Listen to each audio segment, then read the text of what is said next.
সেলিম, রমজান তো শেষ হতে চললো, তোমার জাকাত দেওয়া হয়ে গেছে? হ্যাঁ হুজুর, জাকাত ফিতরা সব দেওয়া হয়ে গেছে। মাশাআল্লাহ, খুব ভালো করেছো। আজকাল তো কেউ ঘর থেকে কিছু বের করতেই চায় না। জানো, হযরত উমর ফারুক রাদিয়াল্লাহু তাআলা আনহুর জামানায় জাকাত নেওয়ার মানুষ খুঁজে পাওয়া যেত না। কেন হুজুর? সেই সময় আল্লাহর ভয়ে মানুষ জাকাত দেওয়ার জন্য ছোটাছুটি করে বেড়াতো। আর তখন একটা মানুষ এমন ভাবে জাকাত দিত, সেই মানুষটাকে জাকাত নেওয়ার জন্য আর অন্য কারো কাছে হাত পাততে হতো না। আর এখনকার সময় মানুষ জাকাত কিভাবে লুকাবো সেই চিন্তা ভাবনা করে। আপনি ঠিকই বলেছেন। মা, কি তুই চলে এসেছিস? আয় আয়, এই দেখ তোদের জন্য তোরা ঈদে বাজার করে এনেছে। মধ্যে সব জিনিস হারাম, আমরা নেবো না। কি? হ্যাঁ আব্বা, ভাই ঠিকই বলেছে। তোরা এসব কি বলছিস? হ্যাঁ আমি ঠিকই বলছি, তুমি তো গরিব মানুষকে জাকাত দাও না, আর জাকাত না দিলে সমস্ত সম্পদ হারাম হয়ে যায়। তোদেরকে এইসব কথা কে বলেছে রে? হুজুর বলিয়েছে। কি?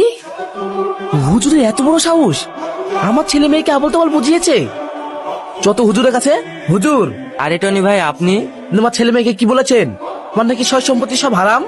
না তো, আমি তো আপনাকে উদ্দেশ্য করে কিছু বলিনি। আমি শুধু ওদের এই শিক্ষা দিয়েছি, জাকাত হচ্ছে আল্লাহর হুকুম। কারো যদি 52 ভরি রূপো দামের পরিমাণে সম্পদ থাকে, তাকে জাকাত দিতেই হবে। আর সেই মানুষটা যদি জাকাত না দেয়, তার সমস্ত সম্পদ হারাম হয়ে যাবে। কেন? আমি তো জাকাত দিই। আপনি যদি জাকাত দেন তাহলেই হারাম হবে না। আপনি কি আপনার সমস্ত সম্পদ হিসাব করে 2.5% জাকাত দেন? না, আমি তো ওইভাবে দিইনি। তাহলে কিভাবে দেন?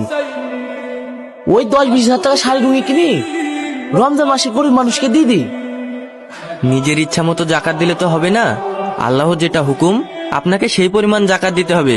আপনি সারা বছর যেটা ইনকাম করবেন, তার আয় ব্যয় হিসাব করে আপনার যত সম্পদ থাকবে তার 2.5 ভাগ আপনাকে জাকাত দিতে হবে।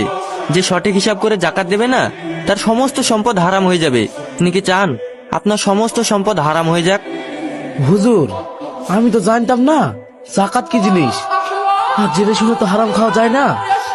আর হারাম খাইয়ে আমি আমার ছেলে মেয়েকে মানুষ করতে চাই না। আমি এরকম ভুল আর কখনো করবো না। আল্লাহর কাছে অশেষ শুকরিয়া যে উনি আজ আপনাকে বুঝদান করেছেন। জাকাত দিলে সম্পদ কমে না, বাড়ে। মানুষ ভাবে 1 লক্ষ টাকা থেকে 2.5 টাকা দিচ্ছি, আমার সম্পদ কমে যাচ্ছে। কিন্তু আল্লাহর জন্য দিলে আর আল্লাহর হুকুম পালন করলে কখনোই কমে না। আল্লাহ বরকত দান করে। আর না দিলে সেই টাকা কিভাবে চলে যাবে আপনি বুঝতেও পারবেন না। জাকাত হচ্ছে গরিবের হক, আর এই হক খাওয়া পুরোটাই হারাম। হুজুর, আমি আমার ভুল বুঝতে পেরেছি। এবার থেকে আমি সঠিকভাবে জাকাত দেব। আর আপনাকে অনেক ধন্যবাদ। আপনি আমার ছেলে মেয়েকে সঠিক শিক্ষা দিয়েছেন। আমি আসছি। আসসালামু আলাইকুম। ওয়ালাইকুম আসসালাম ওয়া রাহমাতুল্লাহি ওয়া বারাকাতুহু।